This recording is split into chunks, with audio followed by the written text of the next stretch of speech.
This is Happiness Solved with America's happiness coach, Sandy Scarlatta.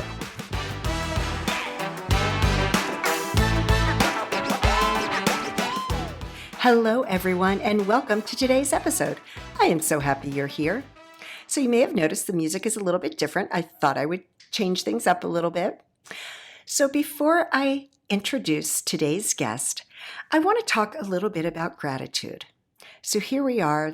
We're approaching the holidays. 2021 is coming to an end. Maybe that's a good thing for some people. I'm always one that, gets excited for a new year. So gratitude is the quickest way to shift your thoughts from maybe negative or stressful into a positive state. There's always other people that have worse off circumstances than you do. So it's easy during the holidays because, we want everything to be special for your family.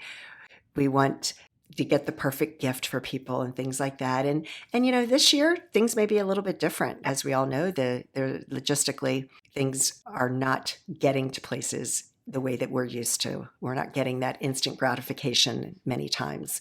So I just challenge everyone during this holiday season, throughout the day, as often as you need to, just take a few minutes and focus on everything that you have to be grateful for, because it really does shift your mood, your energy levels, your thoughts, because you have a choice. You have a choice as to whether or not it's going to be a merry season or if it's going to be a stressful season. I know for me personally, I choose to have a merry season and not let the stress get to me. So thank you so much for listening today, and I hope you enjoy this episode.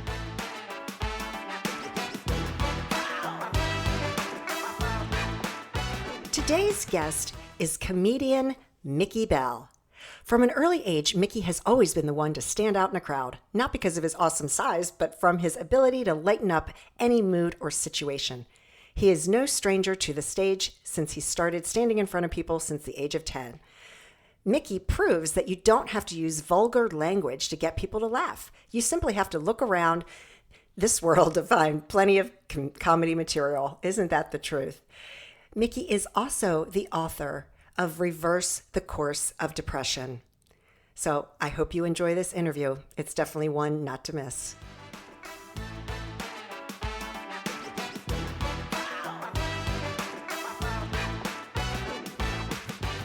Hello, Mickey. How are you today? Sandy, thank you so much for letting me be on your podcast. I absolutely love it. Oh, thank you for being here. I have to say you are the first comedian that I've ever had on this podcast. So I was so excited about this. No pressure whatsoever. So now, did you just tell me that you're on tour? I am on tour. I have been on tour since September. We have been doing about 3 or 4 dates a week. We have been going in and doing some smaller venues that were able to kind of run under the mandates, but it was for different churches, different church events. They were using this to kind of help open up their churches again, and they would want like a good night out, and so we would come in and do shows for them. But now we're actually doing tours again, which is wonderful.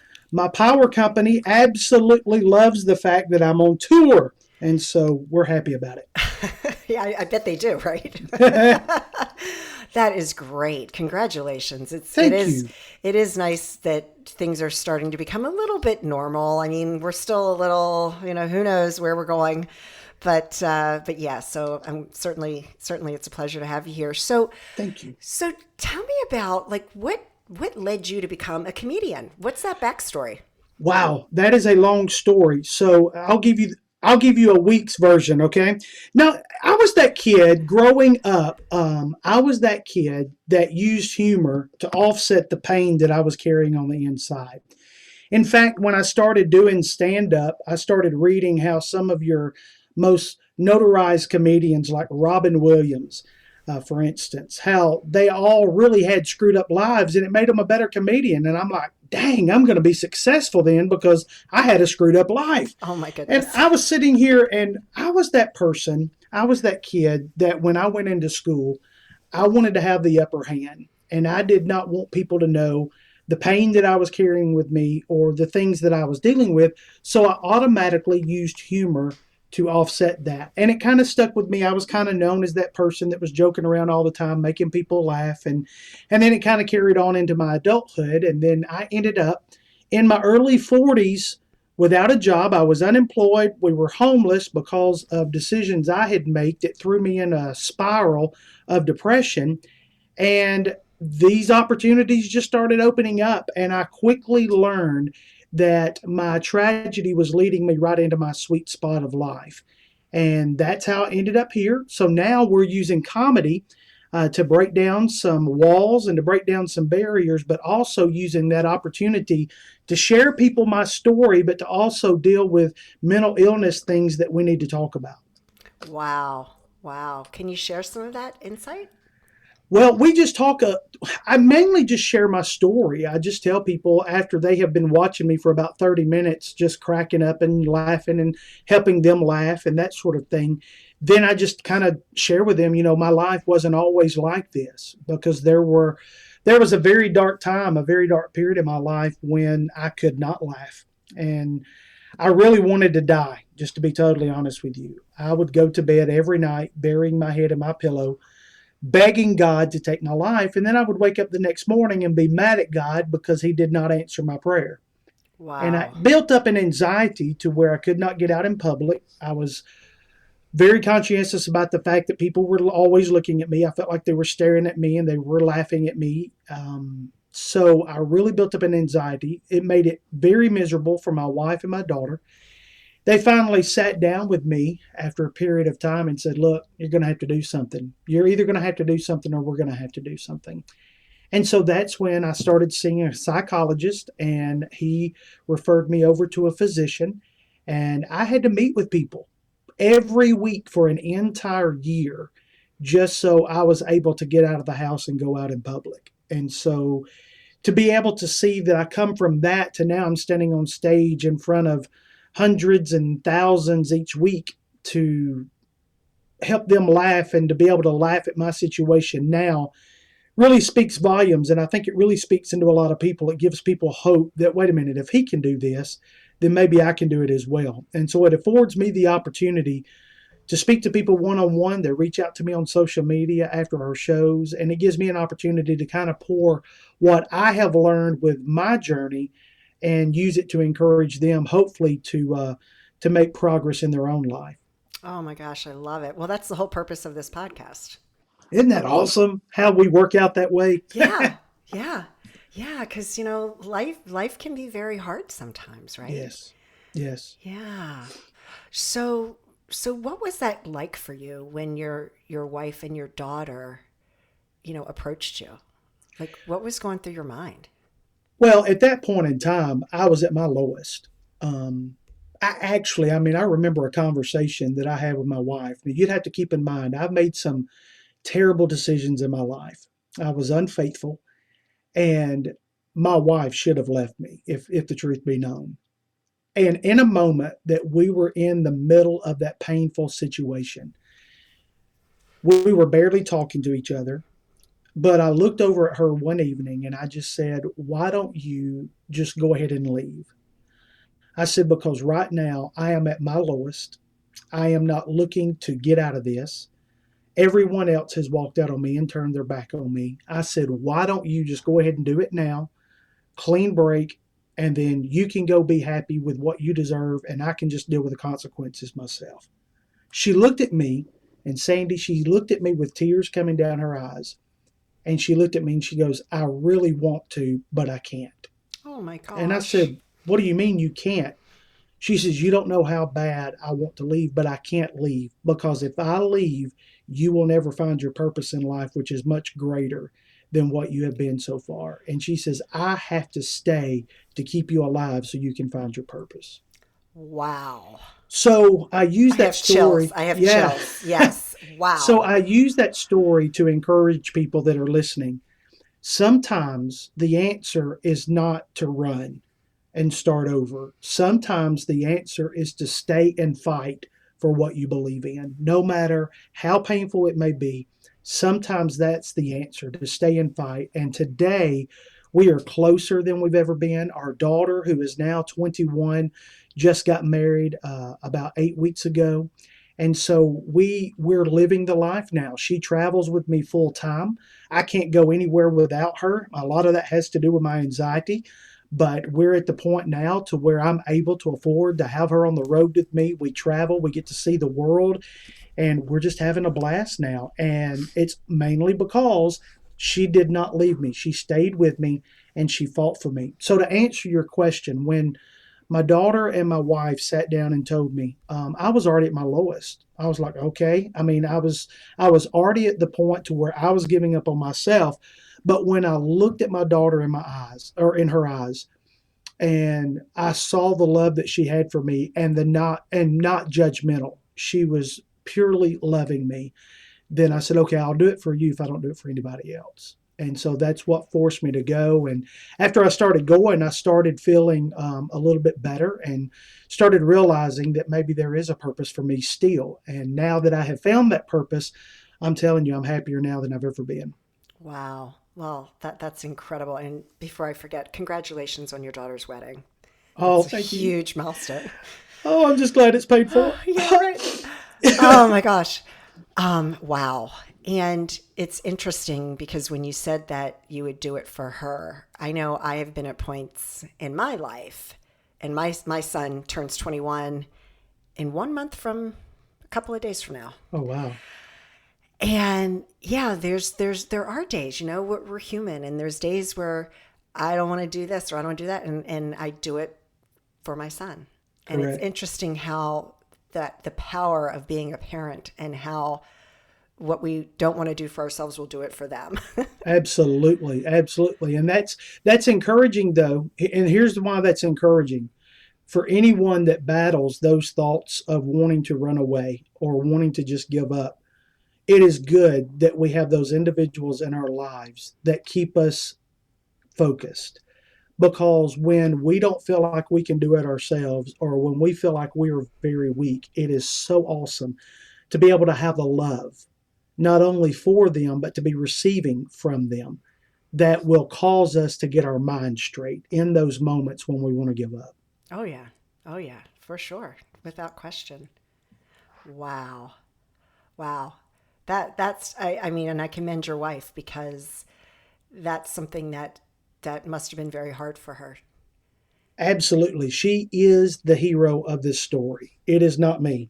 She is the hero of the story. And I tell everyone everywhere we go, and she's kind of getting a little following herself, because when you talk to her about her perspective versus mine and my perspective, now she doesn't claim to be a public speaker, and she doesn't want to be on stage and doesn't want to be in the spotlight, but she's definitely the hero of the story. She has kept me focused and kept me on the road to where I can be who I'm supposed to be. And I finally feel that I am walking in that right now.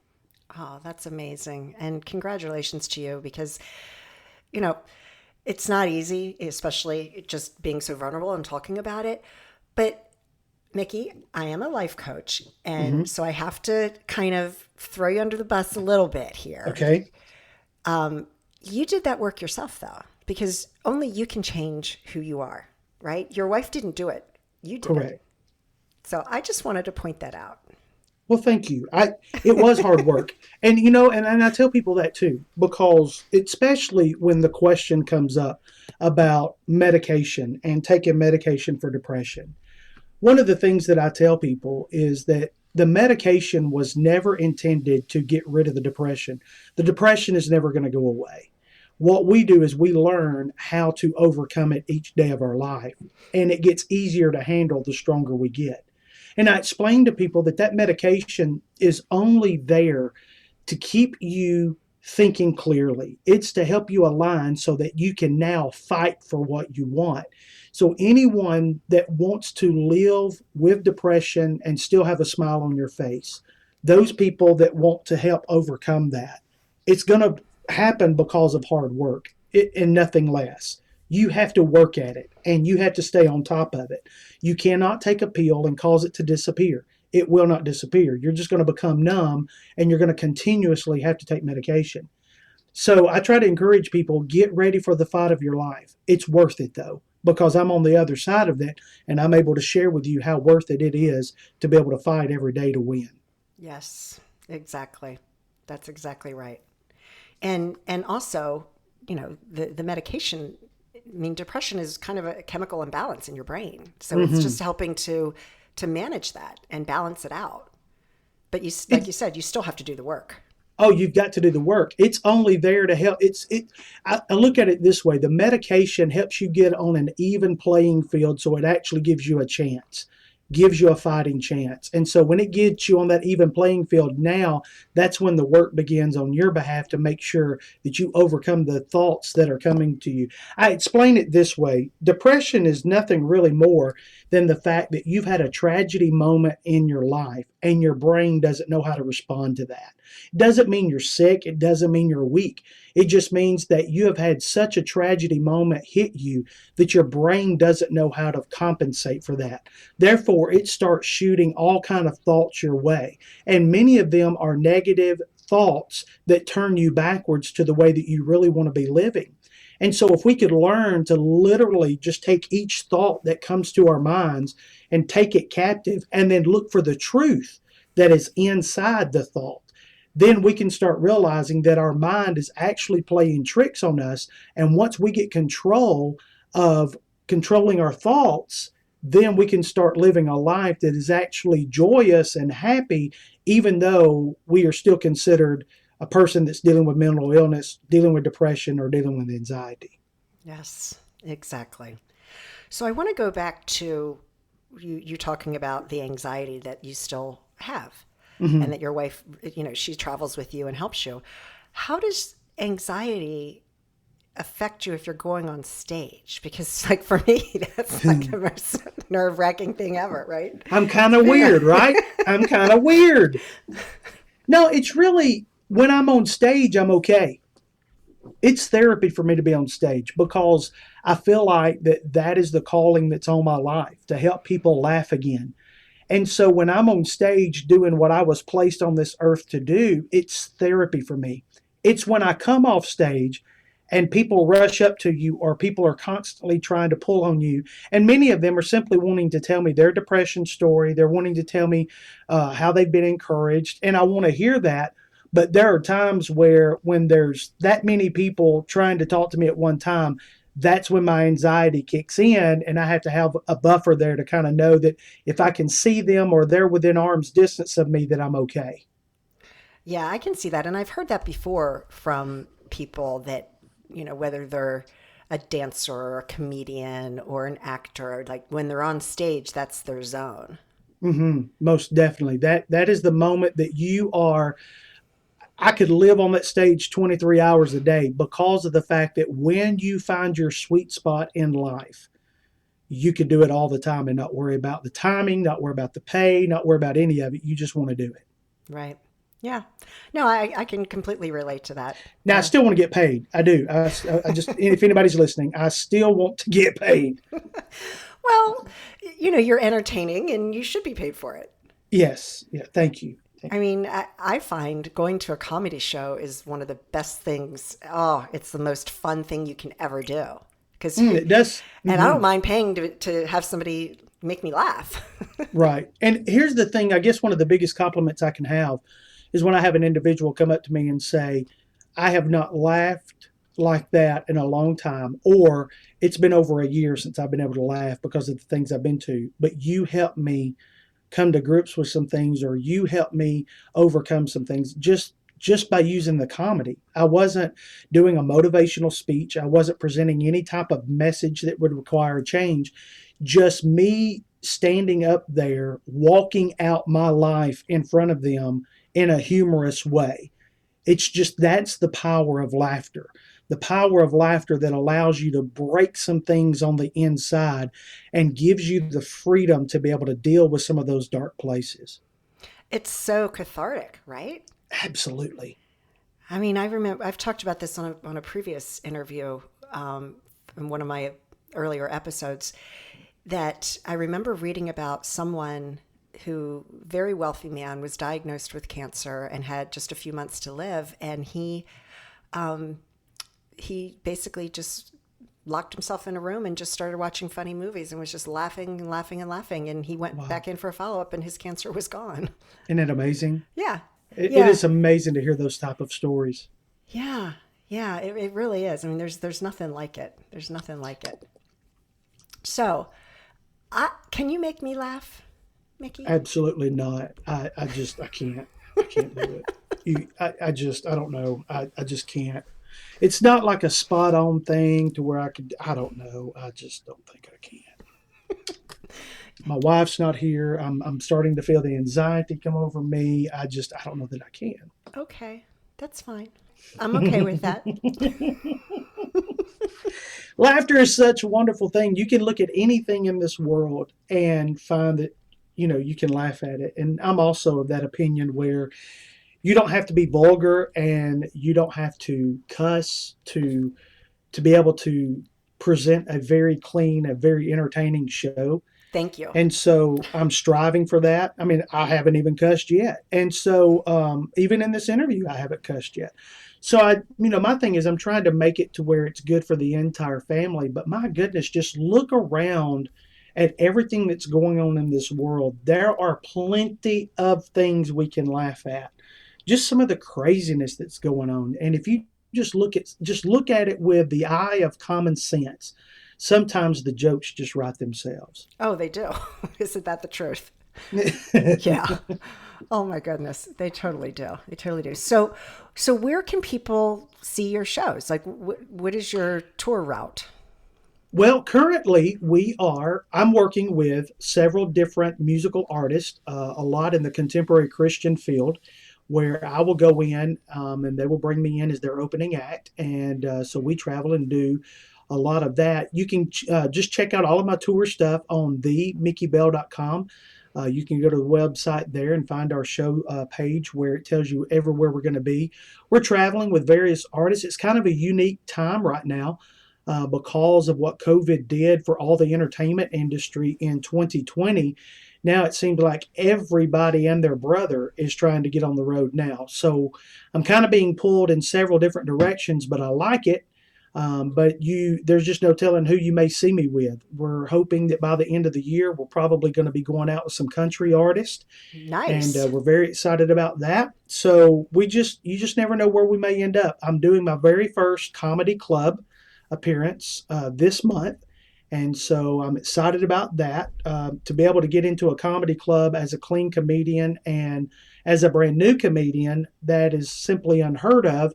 But we seem to have found favor with a comedy club in Birmingham, Alabama, which is our home area, and very excited to see how that turns out. We're going to be shooting a live DVD that night and getting some video footage for hopefully, an upcoming television special. So we'll kind of talk more about that later on whenever we have things more in concrete, but very excited about the opportunities that are opening up for us. Oh yeah, there's so many opportunities. We can't have enough comedians in this world. That's for sure. And that's Clean great. comedians too. Clean. You know Well, what I that's mean? yeah. When you said that, I was like, thank you, because I feel like too often comedians feel like they have to use foul language to make it funny, and that it doesn't. It's not necessary. Well, it's actually tougher to be a clean comedian, and I didn't Oh, I'm realize sure. this. I'm sure that So I is. started doing some training and meeting and getting some mentors of top comedians that are out in their field. They always told me, they said that I could really stay busy as a clean comedian because it is very easy for a comedian to be a rated R comedian, but a rated R comedian can never become a clean comedian because they write and deliver everything revolving around their rated R concept to the point that they cannot back up and become a clean comedian. And so there seems to be an open door there. And I'm hoping that maybe we can start going through some of those doors and meeting some new people because every time I stand on stage, yes, you're going to laugh. And yes, I'm going to do a comedy show, but I'm going to have about 3 minutes that I'm going to be able to share with you about my dark time. And I'm going to incorporate it with some laughter, but people are always going to hear my story every time I stand on stage. Nice. I love it. And I can imagine that there is a lot of opportunity, especially if you're, doing shows where there's children. If you're going to, Absolutely. open for a country singer, then you want to Hmm. keep it more clean because there's children in the audience, most likely. Absolutely. Yeah, that's great. I mean, and then you're just going to touch more people. And Absolutely. That's the whole point. yeah, and really, children look up to you, right? As a comedian, you're on stage and they look up to you, and Right. you're setting yourself as an example for them. And we need more people like that in this world, without question. We do. And I think that especially with the numbers that we're seeing of our children and of our teenagers that are dealing with depression, especially with the mandate or the shutdowns that we had, we saw the biggest number, the biggest growing number of individuals attempting suicide was in the range of our teenagers during the shutdowns. And so we've got to be able to get out in front of them and speak to them and give them encouragement. And you know what? Laughter is the way to do it because, they may not think that I'm cool just talking about my story, but once I've won them over with laughter, then I can pretty much tell them anything that I want to tell them and guide them any way I want to guide them. And I just choose to guide them in a way that's going to either save their life or make their life better. Yes, yes. Thank you so much. That's incredible. Wow. So, Mickey, is there anything else that you'd like to share with the audience? I have a book called Reverse the Course of Depression. What I did when I was going through my depression, I listed down all the emotions that I was going through during that time.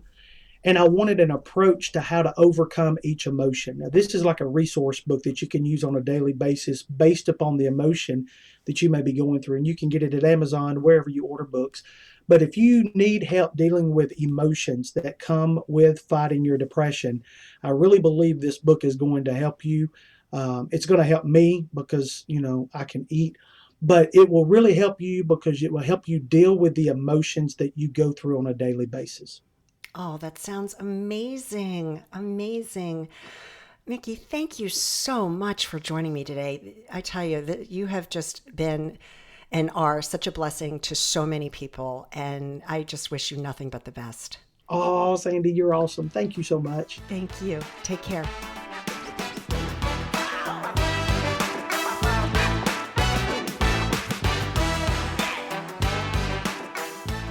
Wow, talk about being vulnerable.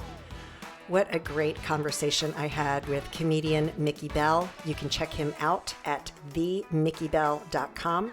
His book, Reverse the Course of Depression, can be purchased on amazon.com. So I hope that you learned something from what Mickey had to say. And by all means, if you are feeling like you're suffering from depression, please seek the advice and help of a professional. So as always, thank you so much for joining me today. To learn more about my book, Happiness Solved: Climbing 100 Steps, you can find that on Amazon and Barnes & Noble. My website is sandyscarlotta.com. And as always, I hope that you and your family stay safe and healthy, and that your life is filled with peace, joy, and happiness. Take care, everyone.